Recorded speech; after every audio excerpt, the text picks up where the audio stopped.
Hey everybody, Jen Hatmaker here, host of the For the Love podcast. Welcome to the show. We've got a really sparkling conversation today. I don't know if that's the right word, but that's what it feels like to me. We're in a series called For the Love of Transitions, as you know. And we are just talking to leaders and thinkers and human beings who have transitioned from one thing to another. Some of them had transitions that they made on purpose. Some of them experienced some huge either tragedy or whatever that forced them into a transition. Some of them are working on creating transition, which is kind of where we are at with today's guest. So it's interesting to be coming out of the pandemic with some conversations nationally that are now very, very, very centered. And of course, one of those is obviously racism and what we've seen, what we've collectively experienced, having just sort of emerged from, a year after George Floyd's murder. And the list is long and apparently never ending. And at least now more than ever, not that there isn't tons more to do, but now more than ever, we are as far along as we've ever been. So I can't hardly go anywhere without this discussion being something that we are collectively worried about, concerned about, interested in, connected to, compelled by this sense of building a truly equitable culture. When we have never had a truly equitable culture.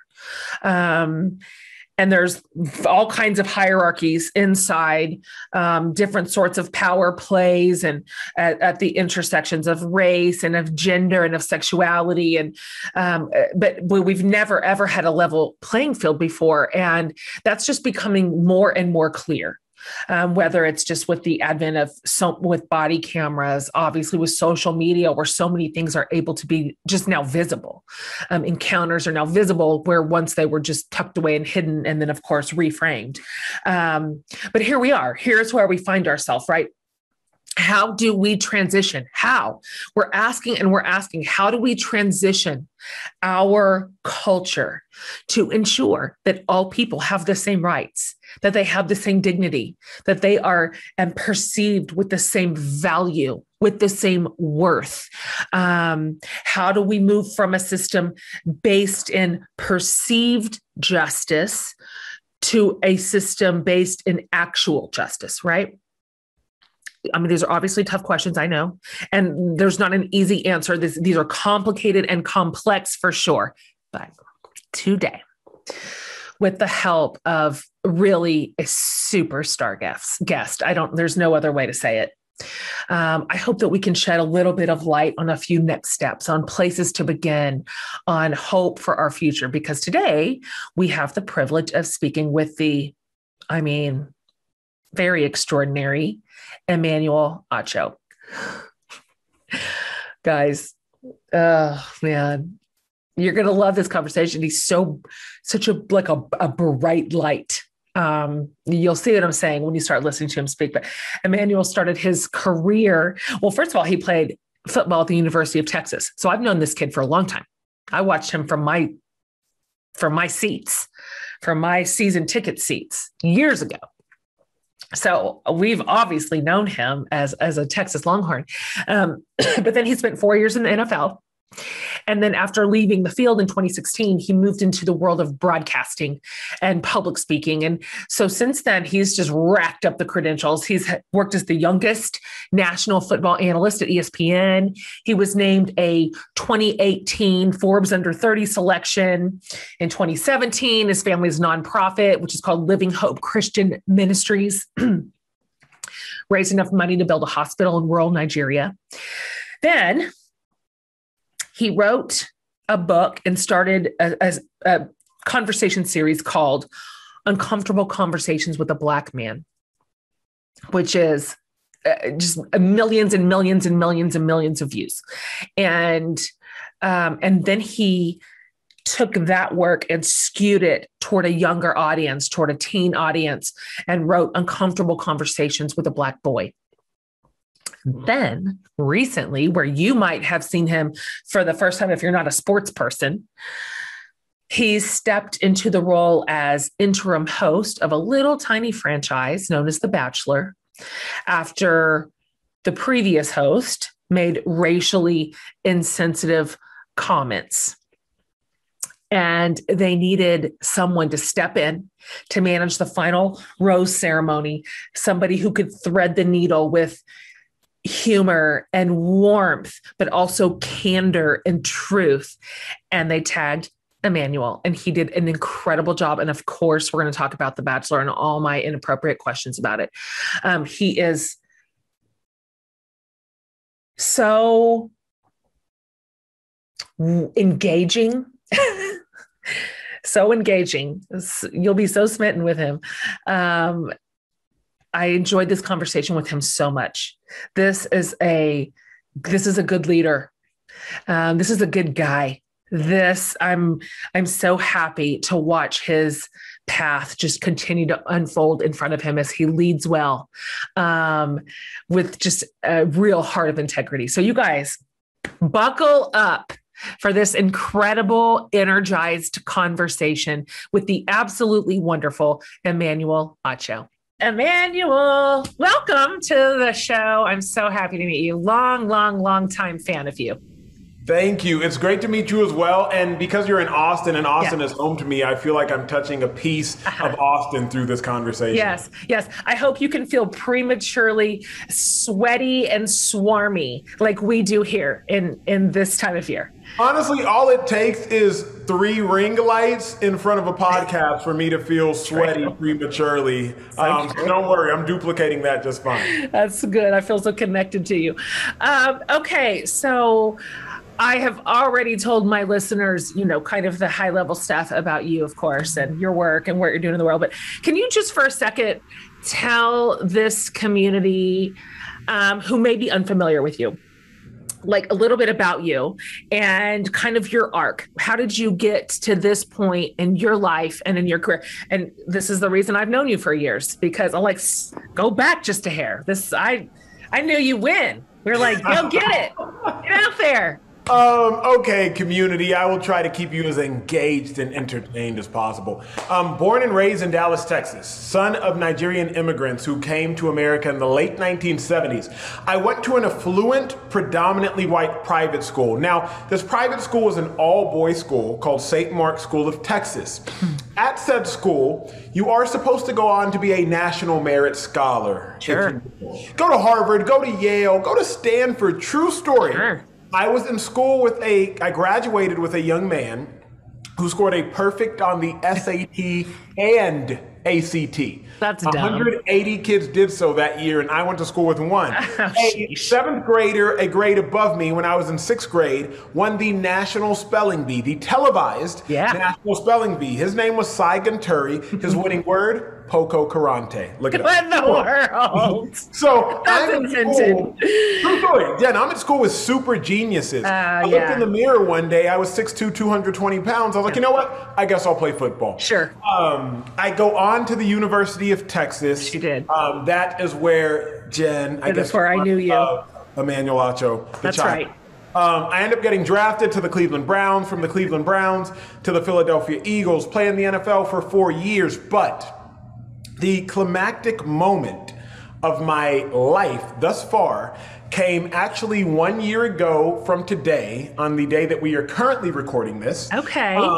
Uncomfortable Conversations with a Black Man, released June 1st, 2020. For those who haven't seen it, I, as a Black man in the midst of so much chaotic turmoil and racial tension in our world, sat in an all-white room, and for 9 minutes and 27 seconds, I answered 4 questions that so many white people have. How do I know white people have these questions? Because I told y'all, I went to an all-white school growing up. Right.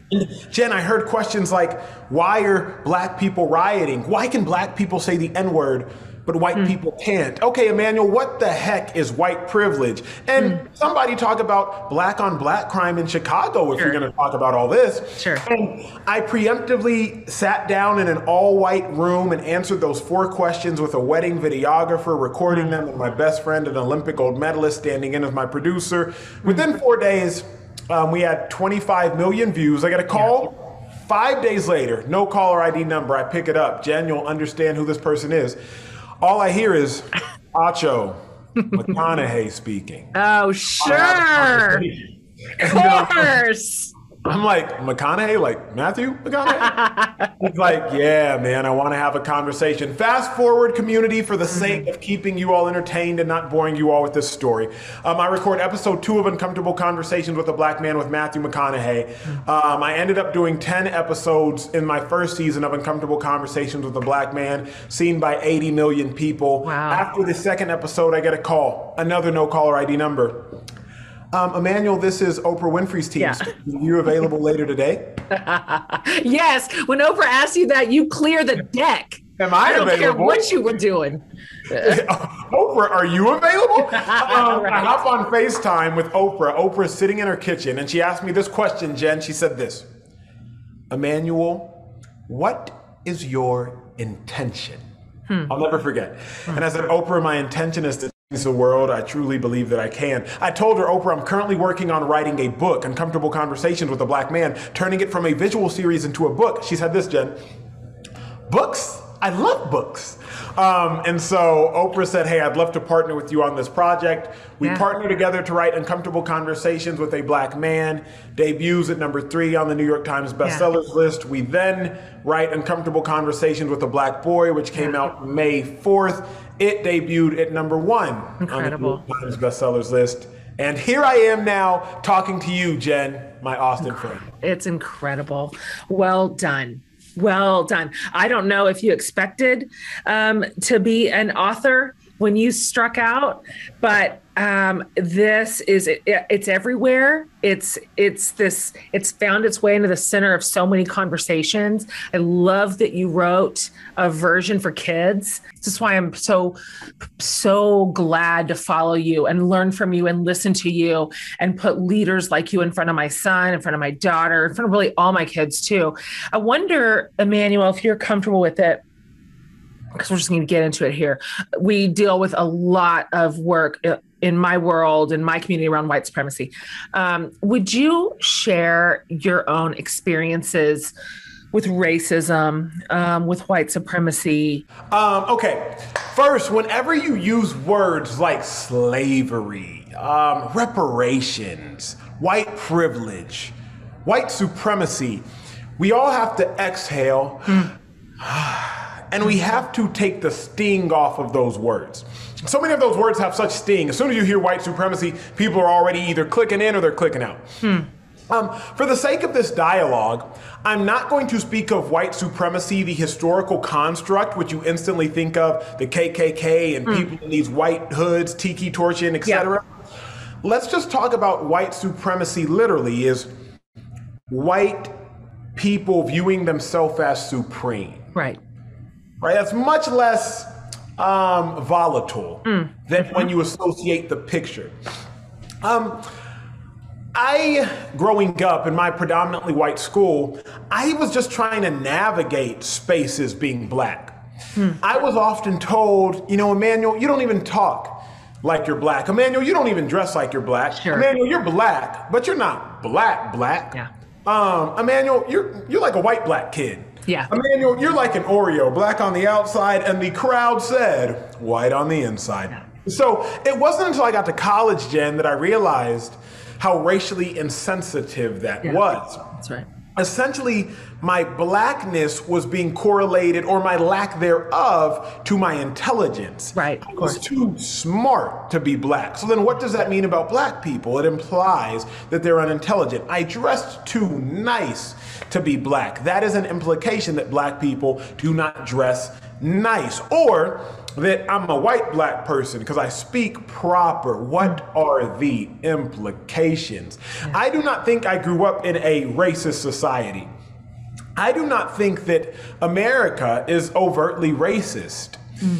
I think that America is racially ignorant and racially insensitive. And there has to be a clarification. That's why I clarified white supremacy, because I'm not going to speak in volatility. But let me clarify this for people. Yeah, I'd like you to parse that out a little. If in our judicial system, Jen, we have degrees of murder, first degree murder, for all you listeners, we all know it is premeditated. Second degree murder, that means it is no longer necessarily premeditated, it is a crime of passion. Yeah. When you start to get to third degree murder or involuntary manslaughter, you now look for intention. Involuntary manslaughter was not intentional, but it still led to death. Okay, why the heck am I talking about murder? I will clarify. If there are degrees of murder, then you have to understand there are degrees of racism. So I don't think America is still predominantly first degree racist, nor do I think the predominant friend groups that we have. You don't own slaves or maliciously say the N-word. Oftentimes we may see second degree racism, the murder of George Floyd, a crime of passion where race played a factor. But the real racism we see, and the real racism that I think most all of us listening or speaking currently between you and I have contributed to, is involuntary racism. Yeah. It's unintentional, but it still leads to the emotional death of our black and brown brother and sisters. That is, Emmanuel, you're so smart for a black person. Yeah. That is, oh my gosh, you're so beautiful for a black girl. Yeah. Like, that is that unintentional racism. I mean, Obama's black, but he's not really black. Like, that is where we currently exist, I think, in our society. And so we have to dismantle that, because realistically, that's the racism that will erode. If the racism's easy to spot, people owning slaves and saying the N-word, we can all collectively agree that's wrong. Where we don't all yet identify nor can collectively agree on is, oh wait, I didn't realize when I said you don't talk like you're black, what those implications were. I didn't realize when I said, well, you gotta be good at football, you're black. I didn't realize what those implications were. Summer is here. And with this season, the talk of bathing suits and beach bodies has returned in full force, as it does. But here's the thing. I love celebrating diversity and representation in age ranges, inclusivity across the swimsuit conversation, and also across the health and wellness spectrum, because there is no one-size-fits-all in wellness either. That's what I love about Noom. With Noom, you take a path toward better health one step at a time, in a customized way that works best for you. Because everyone's journey, our situations, our needs, our priorities, it all looks different. But there's no need to try to take on the whole mountain of wellness at once. With Noom, you just start where you are. Noom's psychology-based approach helps you change your mindset rather than demanding a whole new lifestyle all at once. It's flexible because we all know life happens and there's a lot of empathy and understanding. With Noom, taking care of your health is empowering instead of stress-inducing. And there's no need to fear ruining the whole program with one day off, sheesh. Noom helps us all get back on track. All you need is 10 minutes a day. Noom fits into your life on your terms. So start building better habits for a healthier, long-term result. Sign up for your trial at noom.com/forthelove. That's NOOM.com/forthelove. We're all on our phones a lot. I know this, you know this, it happens.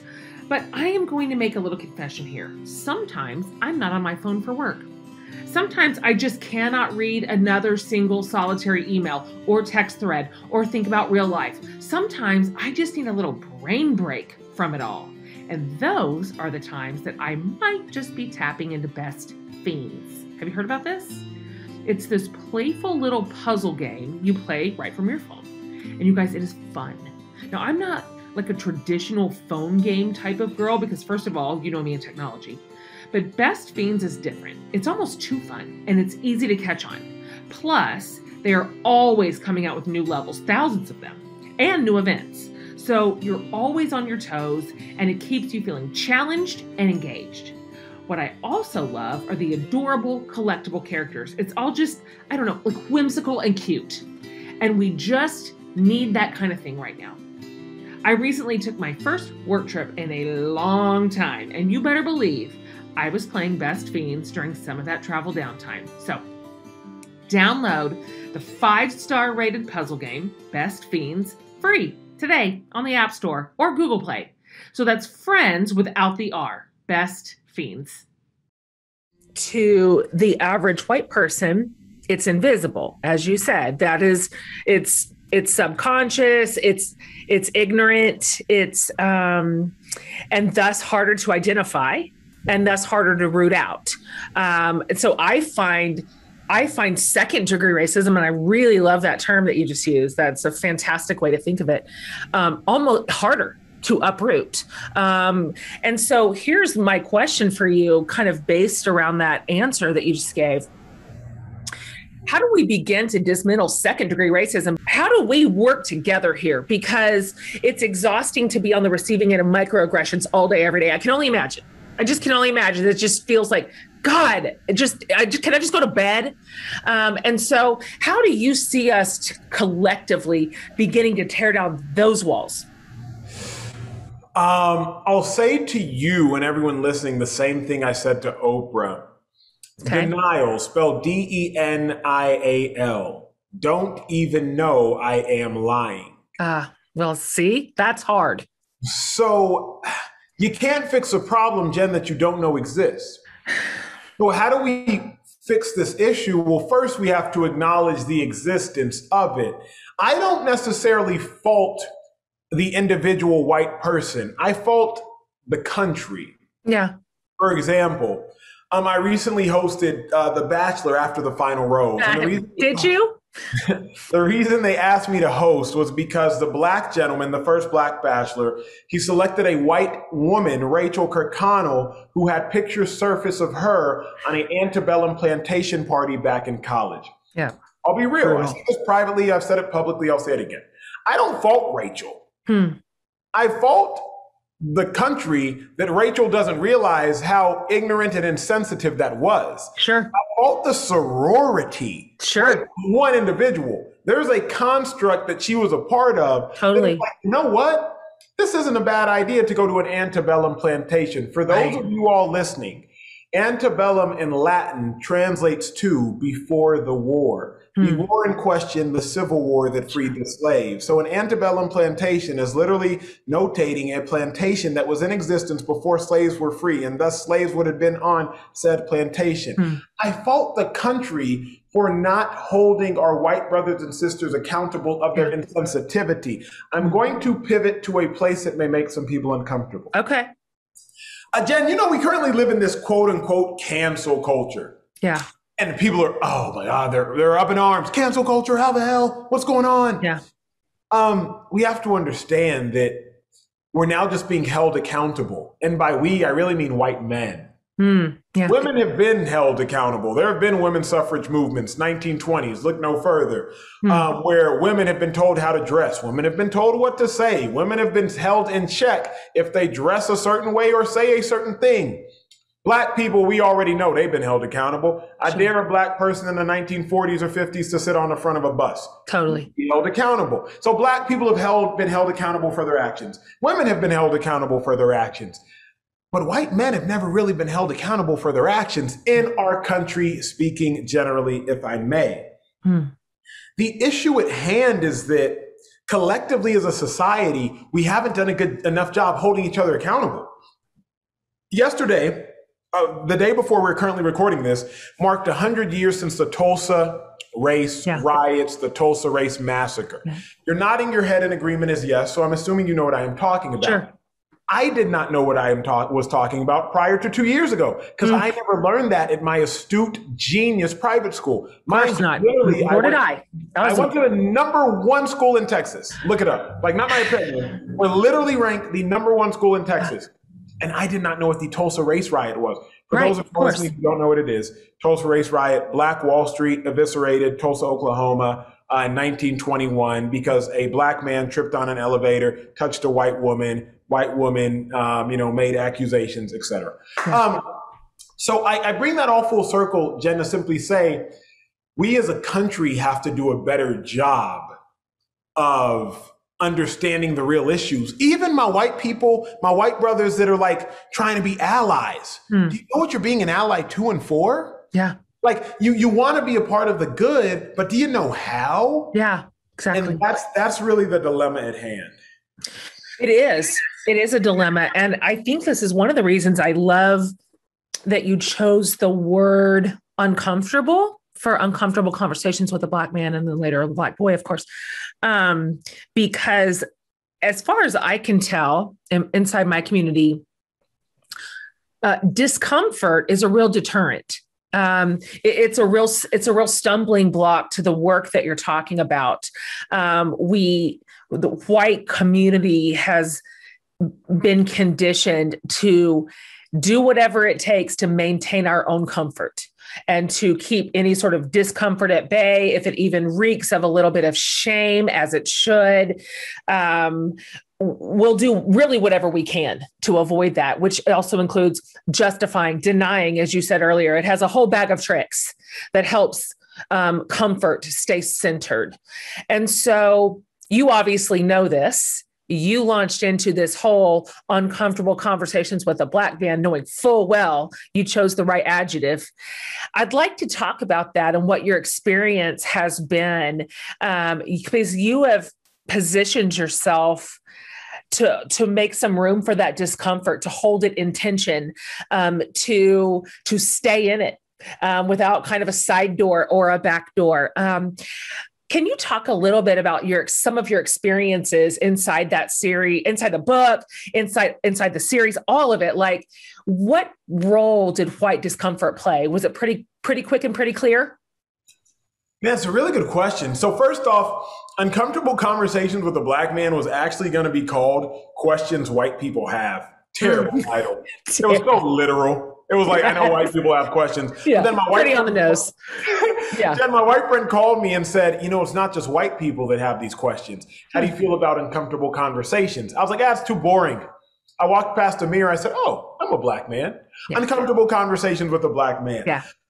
Jen, I believe everything great is birthed through discomfort. Think about it, right? If you want to bring forth the next Nobel Peace Prize winner, if you want to bring forth the next future president, the next author, the next great pianist, you birth a child. Yeah. And you go through no small amounts, from what I have been told and what people like you have experienced. You go through no small amount of labor pains to birth something great. Yeah. And so if we want to birth empathy, we all got to get uncomfortable. That's good. Here's the beautiful part. Things that are uncomfortable are only uncomfortable until you've done it a certain amount of times. And each time the discomfort begins to wane and it starts to become less and less. And so, yeah, you're right. That's it. And I think the real trick for all of us is to sit in that discomfort for the sake of growth. Yeah. One of the most uncomfortable questions I've ever been asked, I was on an Oprah conversation. It's called the Oprah Conversation for Apple TV. And somebody said, Emmanuel, the Holocaust was both more lethal and more recent than slavery, but Jewish people have been able to recover. Why can't Black people recover? I instantly was offended. I was like, the ignorance of that question. However, I said, if you would not have asked that, you would have constantly been thinking that and been carrying that around with you. You're right. Yeah. And so I would rather you ask that question so that I can give you an answer so we can get rid of that thought than you carry around such ignorance. That's good. So to my white brothers and sisters who have your questions, go seek and search for the answer, whether in a history book, a movie, an individual that knows. But remember, there's a difference between an autobiography and a biography. An autobiography is written by the author about the author. A biography is simply written about the author. American history is an autobiography. It's white history written by white people. That's right. Again, if you write your own autobiography, I promise it's going to be much better told than if someone else were to write it. So with that being said, don't just search for the answers in lazy places. Well, that's a good word right there. And I'd like to add to that um, in this day and age, if we are genuinely seeking to learn, to listen, to be exposed to a completely different experience, we don't have to look far. And so we don't have to put the burden of education on every Black friend we have, on every neighbor we have. It's an unfair burden to say, you educate me. Because we have eyes. We have ears. We can read. We learned to read in kindergarten. If we want to know, there are so many leaders that we can just sit quietly and learn from. I have a friend named Latasha Morrison, and she runs an incredible organization called Be the Bridge, and it's a racial reconciliation, really movement. It's a really incredible organization, but part of its work has an online private Facebook group made up of essentially white people wanting to learn, and then tons of people of color kind of working together toward that end. And she has a rule, which I love, which is white people, when you're new to this community and you come in our private Facebook group, you are essentially forbidden to say anything. You can't make a post, and you cannot even respond on somebody else's post for 3 months. Your job is to be a learner, a quiet learner, because she discovered early on in the community that white guilt, like white shame, is so prevalent, and it derails every conversation because the white tears are immediately centered over whatever the real substance was of the discussion, right? And so I was like, Tasha, she's like, listen, that is the way we can we need a 3-month window. She's like, it's like a magic space where, having listened and learned for 3 months and been able to sort of internally process defensiveness and like shock in some cases, and this jarring new reality, she's just discovered that people are a little bit more ready to listen and to talk, which I always thought was really wise. Just to sort of set aside that initial response, because you said it earlier, people hear a trigger word. White people, I'm talking about. That's it. Well, freak out. My therapist taught me, said, spend the first 5 minutes in conversation assuming you're wrong, and that's essentially what it sounds like your friend Tasha is doing. Yeah. Is just spend 5 minutes assuming you're wrong. Now, I love that ideology. The kicker is doing that in such a polite way that doesn't seem so offensive. Like, you need to just listen. Yeah. But in all honesty, and I'll say this, if I wanted to learn about the discomfort in childbirth, yes, I could read a book. I could watch a movie, but it would probably behoove me to talk to an individual that's had to birth a child. Yeah, right. Because a book is only going to tell you so much, and a movie the same. Yeah. And then I would further say that by saying, I could ask a man who's been in a room while his significant other or partner or loved one is giving birth, but it's probably best to ask a woman that's giving birth. Yeah. Because they've really gone through it. Mm-hmm. And it's almost the same way I feel about understanding what's going on in our society. I love books, I love movies, but when you can, with your colleagues that are people of color that have lived it, as they are willing, don't put that responsibility solely on them, but as they are willing, I think it's just, that's how we grow, that's how we learn, that's how we totally. Yeah, that's probably been my best teacher, are those conversations just around a table. And my girlfriend Kelly has put this phrase into our vernacular when we want to keep dialogue open and moving, which is just, tell me more. Mm-hmm. Like, tell me more. Tell me how that felt. Tell me what you were thinking. Tell me how you reacted. And that just creates room. It just creates room for this to grow and room for understanding and empathy to develop. Because from that place, from a place of empathy and connection, I have great hope for what we can do in our culture. Great hope. I really do believe in our capacity to dismantle inequitable systems and to even find it and uproot in our own hearts. I've just refused to believe that we are beyond the possibility of racial equality and even unity. We got a long way to go. We have a real long way to go. And I want to talk to you about this real quick. I wonder if you can talk for just a minute about uncomfortable conversations with a Black boy. What made you skew down to a younger audience? And can you talk about that project and, to use Oprah's word, your intention for it, and what you are hoping it creates in the world?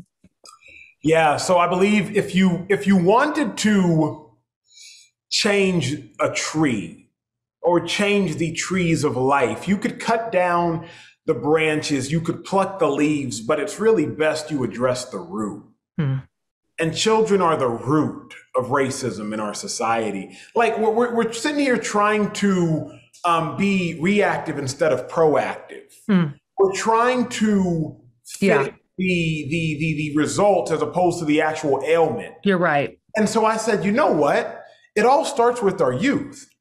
I wish someone could have had these conversations with my young white brothers and sisters growing up, because they would have realized, man, maybe I shouldn't say you're so smart for a Black man. Or better yet, Jen, they would have understood, okay, wait, the things that Black guys wear on their heads, the do-rags and the wave caps, it doesn't make them hood. They're actually just wearing it to put their hair down to promote waves, a certain hairstyle within the Black community.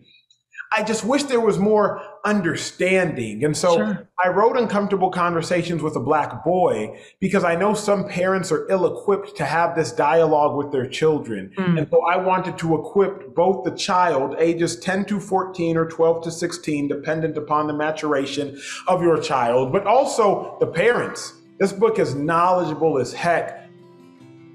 Today, I want to talk to the anxious ones, to the stressed ones, to those who might be feeling all kinds of ways that don't represent the core of who we really are. I know I can raise my hand here. No matter how impervious we think ourselves to be, we all have our thresholds. And many of those thresholds have been met or exceeded. For me, therapy is a huge part of this care package that I implemented in my own life. But if you're new to therapy or trying to figure out a way to make it work, it all can feel difficult. That's where BetterHelp can come in and be such a beautiful thing. It has an accessible bar for entry. BetterHelp is professional therapy from the comfort and convenience of your own space. You can start communicating with a therapist in under 24 hours, and you'll get timely and thoughtful responses. Plus, you can schedule weekly video or phone sessions. They're committed to facilitating the right therapeutic matches too, so it's easy and free to change counselors if needed. They have this entire network of therapists that specialize in everything from depression, stress and anxiety, to relationships, trauma, anger, LGBTQ issues, grief, everything.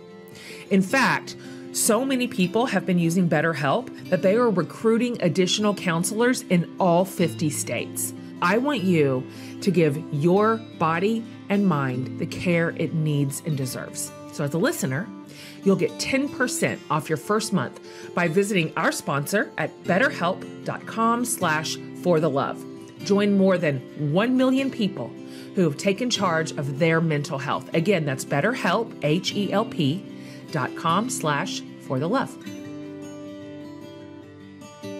We all play favorites with our clothes, shoes, accessories. You know you do it. And for me, those shoes are my Rothy's slip-on sneakers. They just are. Because let's face it, it's 2021 and no one has time for walking in uncomfortable shoes. I have a few pair of their sneakers actually, but I play my own favorites with their gray camo version. I am no style blogger, y'all, but these go with everything, while delivering a little something that's just not your solid color sneaker. And they're not just comfy and cute. They're also easy to keep, as good as new, because you just toss them in the washing machine. Rothy's also has the more traditional lace-up sneaker, along with adorable wrap sandals, flats, you name it. All super comfy, like walking on clouds, sisters. What I also love about Rothy's is that they are a socially responsible company operating with care for the planet. They are reducing their footprint by crafting shoes and handbags out of thread made from 100 million plastic water bottles that would have otherwise been ocean-bound. Upgrade your closet with washable, sustainable, stylish shoes and bags from Rothy's. Plus, they just launched men's shoes, so make sure to check them out for you or the guy in your life.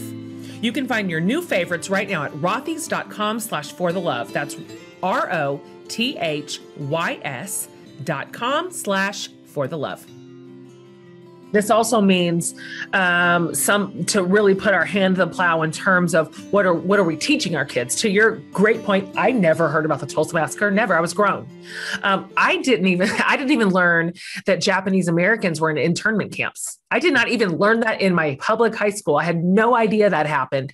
And so we just have a whitewashed history. It's autobiographical, as you said. And so I thank you for adding another layer of education into this is how it is, bit by bit, that we begin to lower the age of exposure. And then really have a completely different outcome. Okay, I cannot let you go without at least, we've got to talk a little bit more about The Bachelor. We just have to. You don't get away from this. You just don't. I just have to know. I mean, first of all, when they named you for the final rose ceremony, that is a pitch perfect choice. They nailed it. What did you think of this? You just tell the truth. Did you ever watch this show? It's crazy. I mean, it's crazy, but were you like The Bachelor, or were you like, I watch every season? I don't watch, actually. I kept up to date because Rachel Lindsay, another University of Texas alum, close friend of mine, was the first Black bachelorette. Oh, sure. Yeah. And so I've kept up with the show since that. I mean, I kept up with this season tangentially only because the first Black bachelor. Sure. I was super surprised when I found out I was being considered, but it did make a lot of sense. And at this point, I realize I'm the most qualified to deliver this message at this moment in this space. There are several individuals who are much more knowledgeable about the history of being Black in America than I am, much, much, much more knowledgeable. But by the grace of God, I've just been gifted as a communicator. Yeah. And so it's not necessarily what you know, but what can you get the listeners to know? So it was quite the experience. It was incredibly challenging. Was it? The hardest thing I've ever had to do on TV for several. Was it really? And is that just because the tension was so crackling, which it was? It was navigating race and love. Everybody watches the show for love, but I had to do my job to deliver racial reconciliation, even to those who didn't want to listen. So challenging, but it went great. Yeah, and it did. On social media, at least as we're recording this, Matt and Rachel are in fact back together. I heard that. But who knows what it'll be by the time y'all listening. So don't sure. But nonetheless, yeah, it was great. So it's all good. I didn't envy your position to have to thread that needle. The final rose ceremony doesn't usually also include a dissertation on racial tension. So you were really tasked with something challenging, but you did a beautiful job. I watched every second of it. We all did. And you couldn't have done a lovelier job. And somehow you managed to hold out like possibility for connection and I don't know how you did it. It had a gentle way about it, even as it was direct and candid. You are fantastic at it. And you're just great, period. It's really exciting just to watch your star continue to rise. And I'm really proud of you. And I love to see your courage really in all the places that you are. It seems like there's just one version of you and it's the same guy all the time. And I really love that. You dip into some really different spaces, but you're you. You're just who you are in all those places, and you're authentic and you're courageous. You could set aside a lot of these conversations for the sake of the comfort of your viewers and your listeners, and you don't.